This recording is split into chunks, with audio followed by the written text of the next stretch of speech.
Around Dodge City and in the territory on West, there's just one way to handle the killers and the spoilers, and that's with a U.S. Marshal and the smell of Gunsmoke.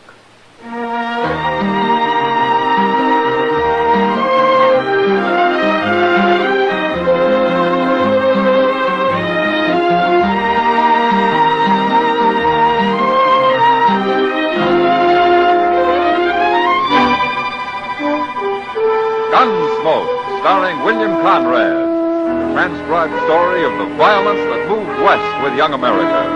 The story of a man who moved with it. Matt Dillon, United States Marshal.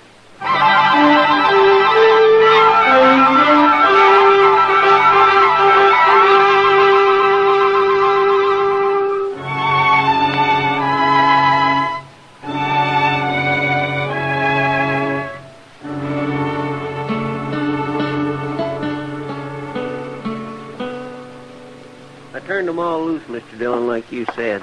Oh, good, Chester. They was the sorriest-looking cowboys I ever did see.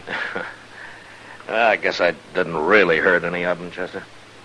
Well, sure, being banged on the head with a 6-gun ain't the gentlest way to end the evening's pleasure. Yeah, they'll live. Yeah, they've been taking their pleasure too seriously.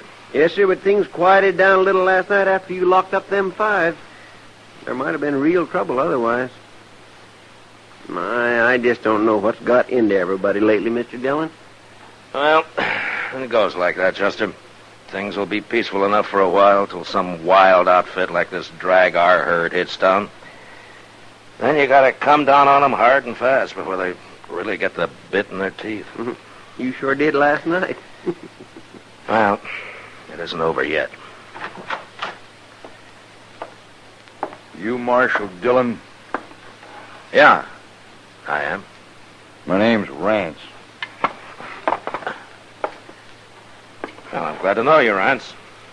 I boss the drag our herd up here from down around Matagorda. That's in Texas, Marshal. Yeah, I've been there. You have?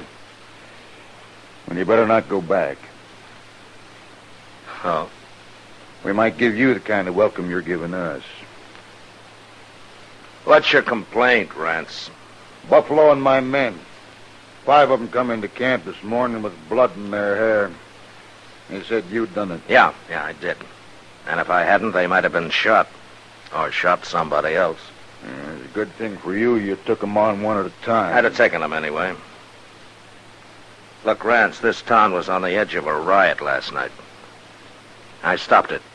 And I stopped it without any killing. It's a man's own business. He wants to pull out his gun. Not around here, it isn't. Marshal, I can't ask men to come up the trail the way they do and take to drinking soda water and talking in whispers. What kind of a town is this, anyway? It's a good town. Now, you and your men can drink and gamble all they want in it. But they can't shoot the mirror off the wall at the Ala Fraganza, and they can't grab town women on the street. They can't break the bartender's arm in the Oasis, and they can't offer to shoot anyone that tries to stop them. It isn't that kind of a town. Well, sure, they get a little frisky, but there's no harm in it, I can see. And sooner or later, it'd lead to killing. You know, I gotta draw the line somewhere. So do I, Marshal. Well, what do you mean? I mean I won't drive cattle to Dodge no more. And I'll spread the word it's a no-good town. And you people can live off sodbusters and buffalo hunters. This place will starve to death. I'm hired to keep the peace, Rance. Any way I can. Keep it, then. We won't bother Dodge no more. Goodbye, Marshal.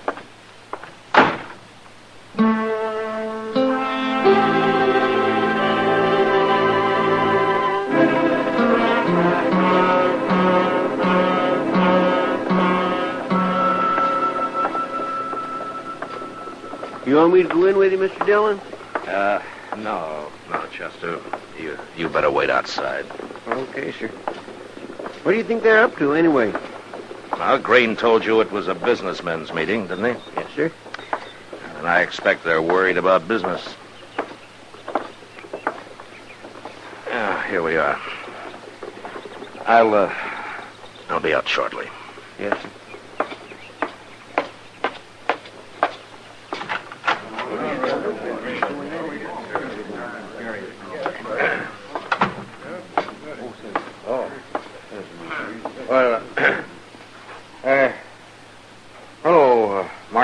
Mr. Green. Hello, Marshal. Gentlemen. Hello, Marshal. Well, Mr. Green, you asked me to come here. Yes, we all did, Marshal.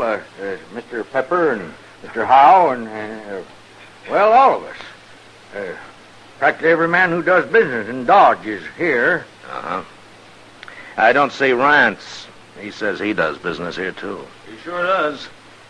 That's what we want to talk about. Well, go ahead. Well, we've had a meeting, Marshal, and we've decided you gotta go easier on these cowboys. Uh-huh. Why, gentlemen? We can't afford to lose all that business. That's why. That's right. Well, there's always some trouble the first day or so after a herd reaches Dodge. All I do is buffalo a few of the wildest, and gradually the rest of the cowboys calm down a little bit. But they won't stand for your slugging men and throwing them in jail. Nobody got killed last night, did they? But that isn't the point. Well, according to the law, it's a pretty good point, Mr. Green. The law is a fine thing, Marshal. But we're also interested in business. That's right. You're scared because one hard-headed trail boss has threatened you, Hal. They're not all like Rance, you know. Well, there's no use to argue, Marshal. We got our minds made up. You're just too rough with those men. Uh-huh. Tell me something, Mr. Green. Would you like to run this town? Why, no, of course not. No, not me, but, well, we thought maybe if you'd kind of leave Dodge alone and do your work in the country, then we'd hire somebody the cowboys here'd take to a little better. You know what I mean. Yeah, I do. It's a good thing for me I'm employed by the government, isn't it? No, Marshal, we're just making a suggestion, sort of. Oh, yeah, sure. You know what, Mr. Green? You men are all acting like fools. You're the one. Yeah, it's true. But there's only one way you're going to learn. Well, gentlemen, I won't make any more arrests in Dodge until you come and ask me to. It's your town, and you can blow it right off the map if you want to. Good day.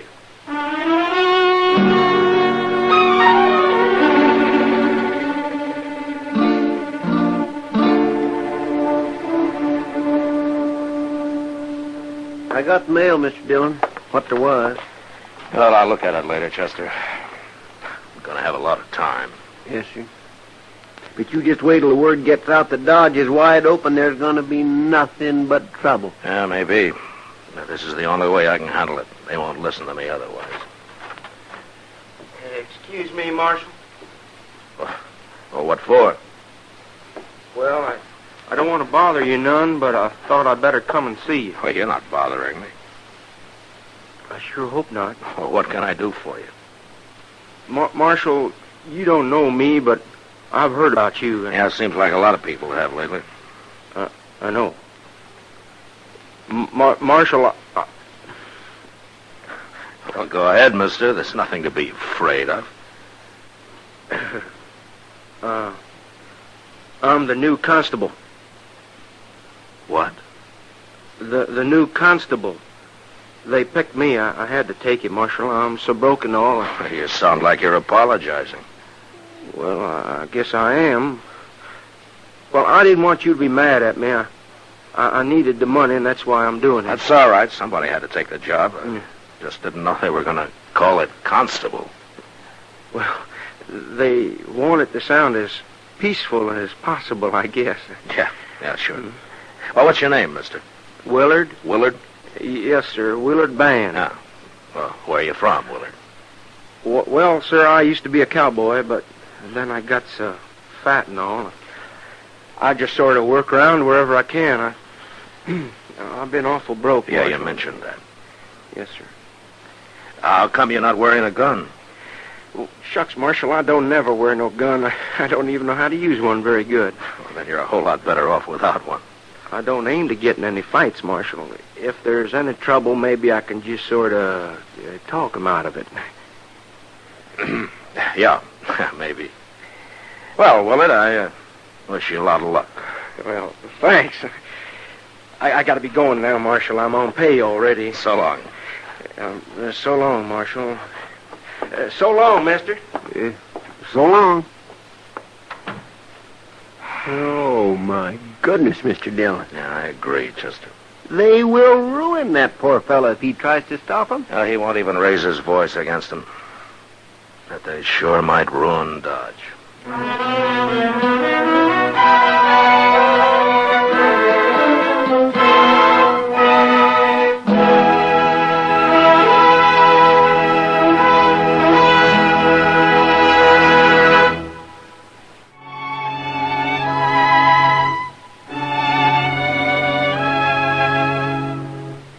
The government paid for my office and the jail behind it, so I stayed there. I was sure that Constable Willard Band, broke and fat and humble, wasn't going to manhandle any randy Texas cowboys and throw them behind bars. And the first 24 hours passed peacefully enough. The Drag-R outfit was busy moving their herd across the Arkansas and didn't get into town. But the next day, a new herd arrived. And that night, it seemed like all of Texas had come to Dodge. By midnight, no man, unless he was armed and ready to fight, should have been on the street.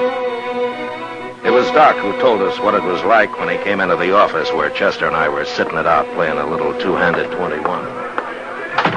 Oh, it's a fine thing when the U.S. Marshal holds up in his office when men are getting shot up and knifed all over town. And I hope that's not true, Doc. It is true.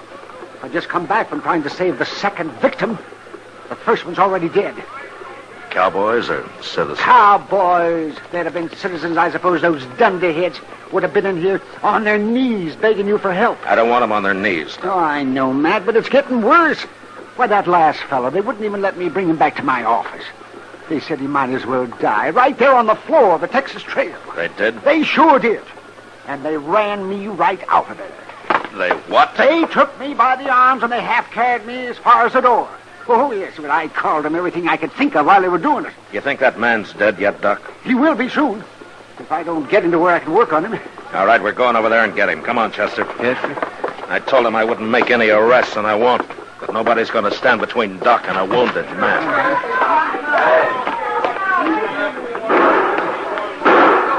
You get in the middle, Doc. Yeah, I wish there was a tunnel under the street. I don't see word anywhere. He ought to be out here talking his head off if that's his plan. He's lucky if he doesn't get hung tonight. Watch your gun, Chester. Don't let anybody grab it. No, sir, I'm carrying my hand on it, Mr. Dillon.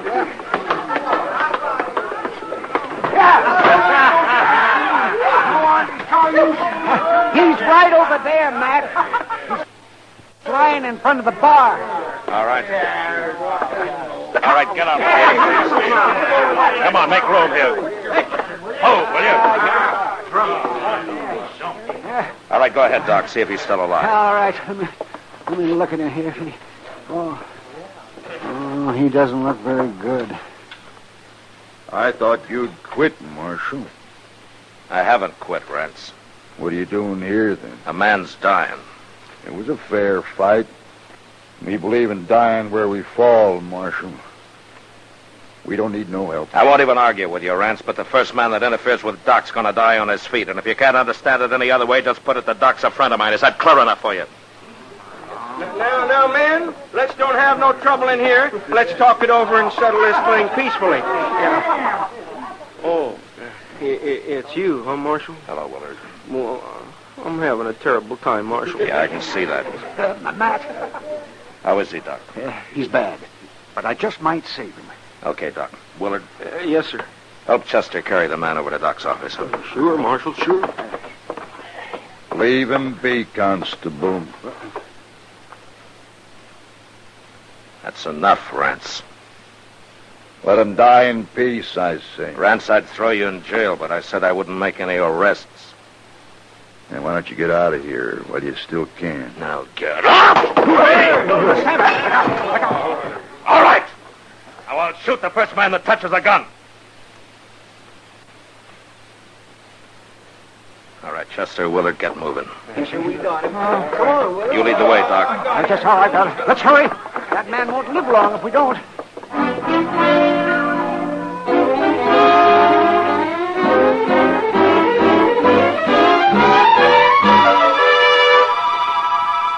It's 2 o'clock in the morning, and the crowd's thicker than ever, Mr. Dillon. Come over here and take a look. Yeah. Another hour and they'll really be out of hand. Yeah. Hey, look yonder, Mr. Dillon. There's Miss Kitty coming across the street. What? Wait here, Chester.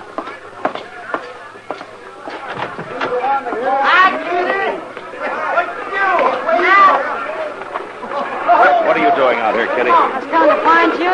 Let's get off the street. Come on.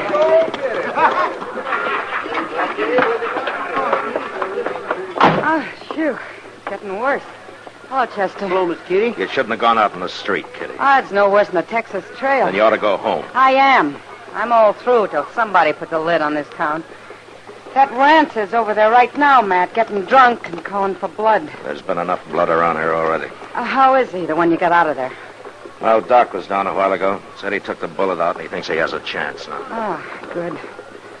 You say Rance is working up trouble? Yeah, he's trying. Guess he didn't take to your bashing him on the head. Well, it quieted things down for a little while, anyway. They sure got that poor constable treed. Willard, what's his name? He's a nice fella.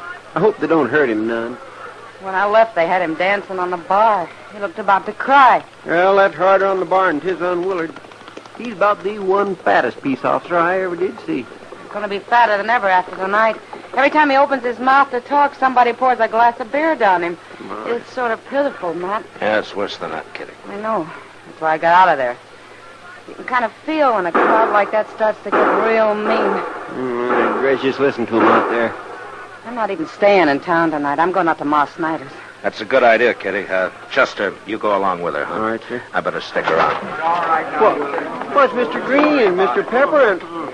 Look at Willie. Feller beat me up. He beat me up bad. He certainly did. And Marshal, we come here to ask you... Wait a minute, Mr. Green. Chester, take Willard up to Doc's, huh? Yes, sir, I sure will. Come on, Willie. Thank you. And then come back here for Kitty. Yes, sir. All right, Mr. Green. You wanted to ask me something. You got to stop, Marshal. Another man's been killed, Mr. Howe's brother. He caught a stray bullet out back of the Longhorn. I'm sorry to hear that. I wondered why Mr. Howe wasn't here. He told me to tell you that he'll trust your judgment from now on. We shouldn't have interfered, Marshal. But we're all behind you now, ain't we, gentlemen? You'll do something, won't you, Marshal? All right. It's pretty late, but I'll try. And I'll start with Rance. He's the worst of the lot. I'll go get him and throw him in jail.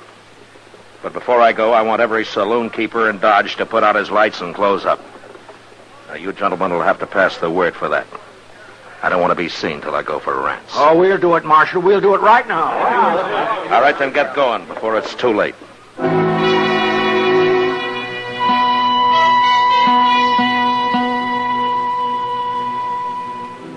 I waited for half an hour while Green and the others spread the word to close up the saloons. The lights gradually went out, up and down the street. And I left the office, alone. I found Rance in front of the Texas Trail, and I was able to reach him before I was recognized.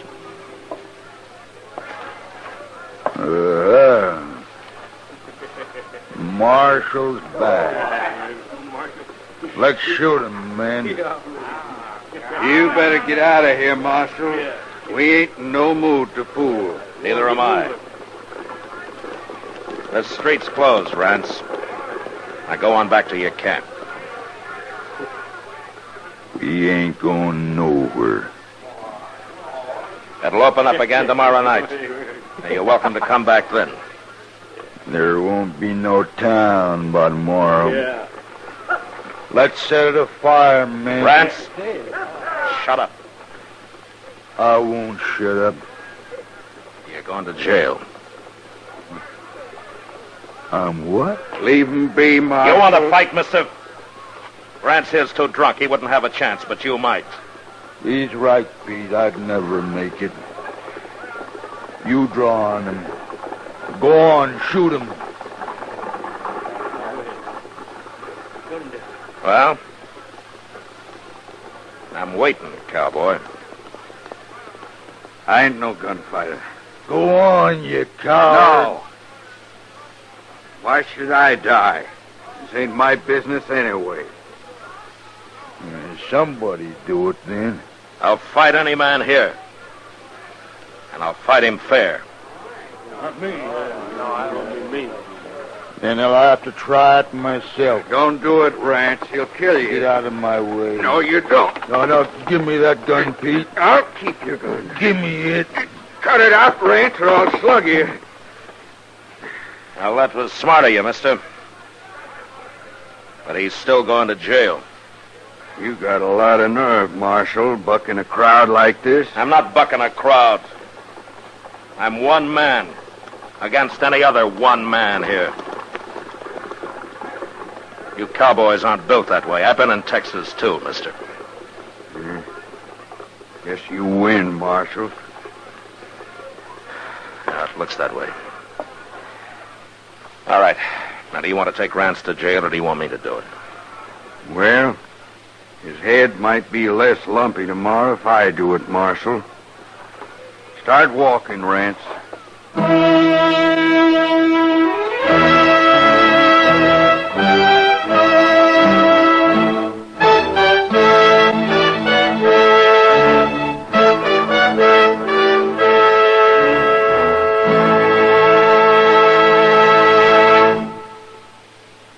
Gunsmoke, transcribed under the direction of Norman MacDonald, stars William Conrad as Matt Dillon, U.S. Marshal.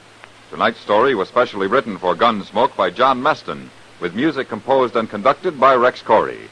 Featured in the cast were Jack Crucian, John Daner, Joseph Kearns, Fred Mackay, and Vic Perrin. Harley Bear as Chester, Howard McNear as Doc, and Georgia Ellis as Kitty. Gunsmoke has been selected by the Armed Forces Radio Service to be heard by our troops overseas. Join us again next week as Matt Dillon, U.S. Marshal, fights to bring law and order out of the wild violence of the West in Gunsmoke.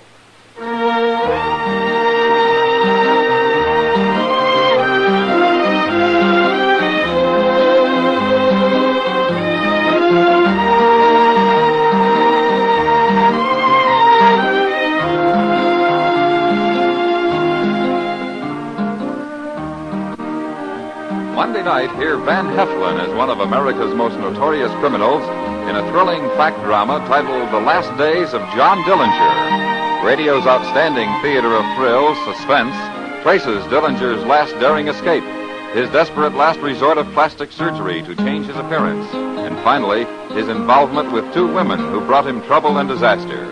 Hear it all on CBS Radio's Suspense, Monday night on most of these same stations. George Walsh speaking. You ride a real squad car with Night Watch, Mondays on the CBS Radio Network.